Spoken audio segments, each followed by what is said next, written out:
Hi, my name's Michael J. McCann. Please call me Mike. I'm a crime fiction novelist who's written such titles as The Rainy Day Killer, a Donahue and Stainer crime novel that was longlisted for an Arthur Ellis Award for Best Crime Novel in Canada, Sorrow Lake, a March and Walker crime novel that was a finalist for the Hammett Prize for Best Crime Fiction in North America, and The Long Road into Darkness, a Tom Foss crime novel, which is my latest release.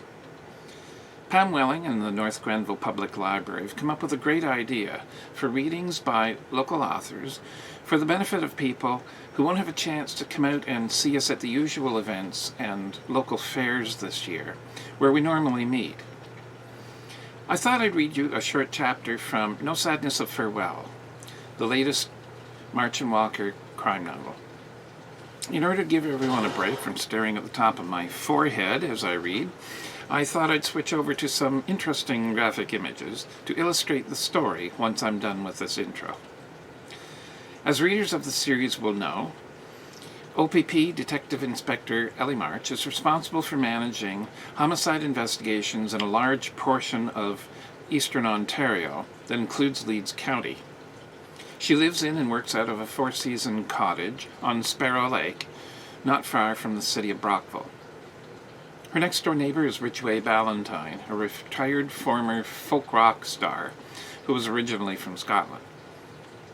No Sadness begins with Ridge suffering a stroke on his dock. Fortunately, Ellie is there to call 911 and get him medical assistance in time. A week later, the Leeds County Crime Unit is called in to investigate the discovery of human bones in an unmarked grave just outside Rideau Ferry on the historic Rideau Canal. When the coroner decides she wants a forensic anthropologist brought in to excavate the grave and remove the bones, Detective Constable Kevin Walker finds himself working with Dr. Ash Latimer as they try to answer the 5 questions that face every investigation. Who is the person? When did they die? Where did they die? How did they die? And by what means did they die? Without further ado, No Sadness of Farewell. No Sadness of Farewell, a March and Walker crime novel by Michael J. McCann. The Plaid Raccoon Press, 2019. Epigraph. Twilight and evening bell, and after that the dark, and may there be no sadness of farewell when I embark. Alfred Lord Tennyson, Crossing the Bar. Chapter 4. 4 hours later, Kevin glanced at Ellie's dashboard clock. They're behind schedule. A little. Ellie tapped her hands lightly on the steering wheel, her eyes on the landing strip in front of them. So this Dr. Latimer's an archaeologist? Anthropologist, Ellie said.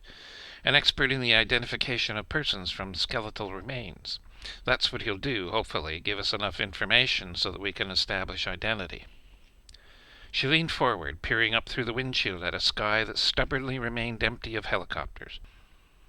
Often they're also qualified archaeologists, so they handle the location and retrieval of the bones as well. Apparently that's the case with this guy.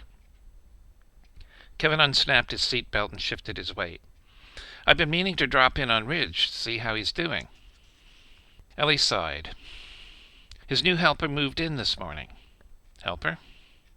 An occupational therapist. She's going to stay with him for the next few months, kind of a combination nurse, therapist, and coach.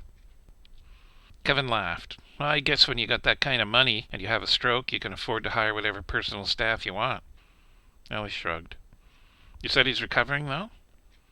Cognitively, he seems okay, Ellie said. His speech is more or less back to normal. It's locomotion that's still lagging behind. He can get around the house with a walker, and he's trying with the cane, but right now he needs help with meals, getting dressed, bathing, that sort of thing. Apparently it's supposed to get better as he goes along. Can he play the guitar? He tries about 100 times a day. A few messy chords. He's going to have to be patient. Who's the therapist? Her name's Flora Brunig.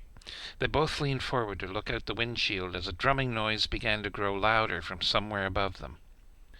Kevin got out of the Crown Vic and scanned the sky. After a moment, he saw a black dot growing quickly above the tree line to the northwest.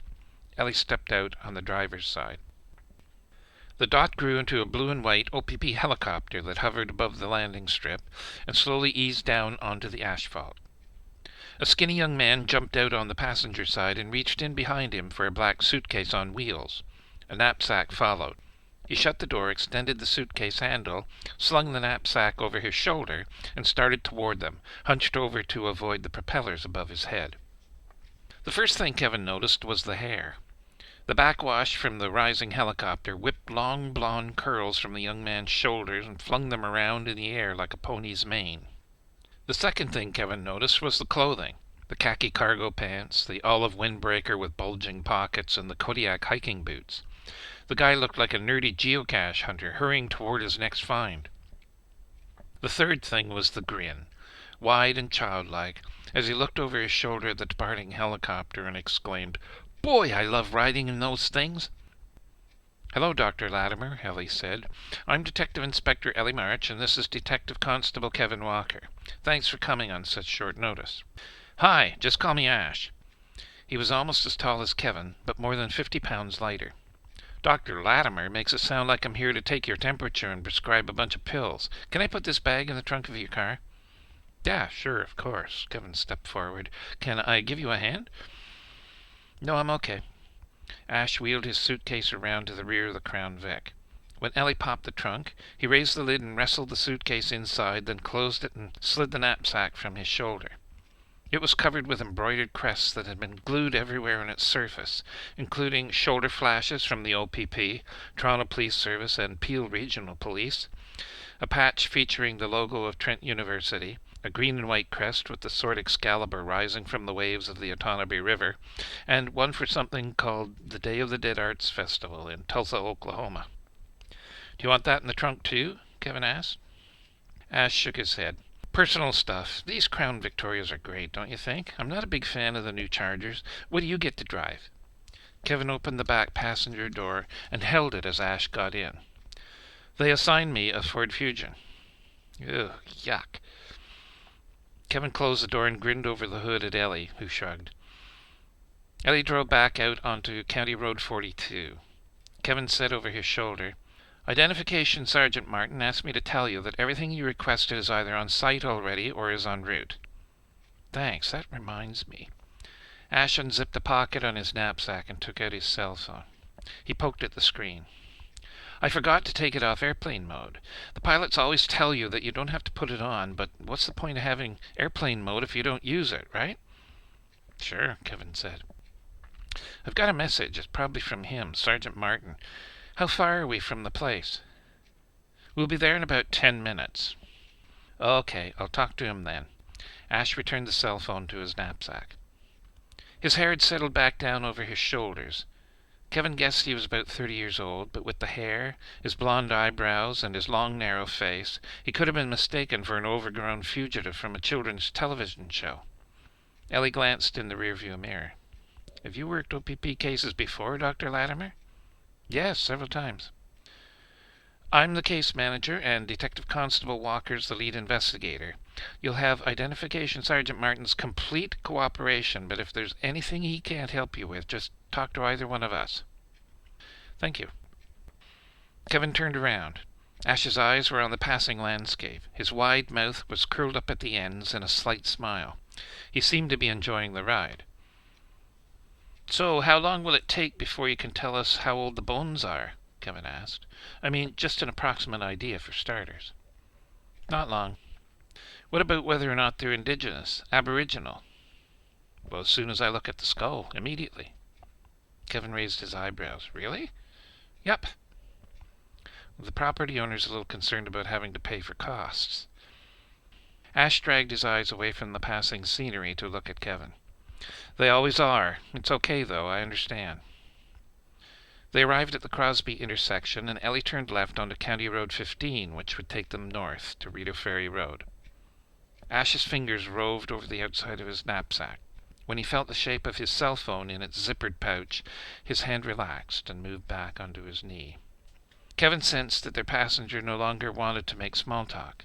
He glanced at Ellie, who shrugged again. The Crown Vic carried them forward into the expectant day. Thanks very much for your interest in this reading from No Sadness of Farewell, the fourth Martin Walker crime novel. I hope you'll have a chance to read the entire novel, which is available in paperback from theplaidraccoonpress.com and from Amazon. If you buy it from the Raccoon, I'll autograph it for you. It's also available in ebook from Amazon and Kobo. If you haven't read any of the novels in the series yet, I recommend that you start with Sorrow Lake, which was a finalist for the Hammett Prize for Best Crime Novel in North America. Please stay safe and stay well during these challenging times. Take care of yourself and take care of each other. These are times when our best angels must take the forefront and guide us to a future where everyone, regardless of age, race, religion, and sexual orientation, can prosper together. Thanks. Until next time.